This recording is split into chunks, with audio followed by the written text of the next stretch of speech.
We'll guide you through how to install a Wix SSL certificate. If you find this helpful, consider subscribing and liking the video. First, open your browser and log in to your Wix account. Once you're on your dashboard, you need to select the site you want to secure with an SSL certificate. Click on the Site Actions button and then choose Manage Site. In the left-hand menu, you'll see an option labeled Settings. Click on that, and under the Settings section, you'll find SSL Certificate.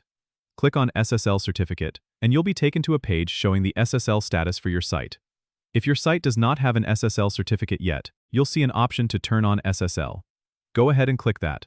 Wix will then start the process of enabling the SSL certificate for your site. This process might take a few minutes, so don't worry if it doesn't happen instantly. Once it's done, your site will be secured with an SSL certificate, and you'll see a confirmation message. To verify, you can go back to your site and refresh it. You should now see a padlock icon in the address bar next to your site's URL, indicating that it's secure. Remember that having an SSL certificate is crucial for protecting your visitors' data and improving your site's credibility. It also helps with SEO rankings as search engines prefer secure sites. And that's it. You're all set with a secure Wix website. Don't forget to subscribe and comment if this helped you out.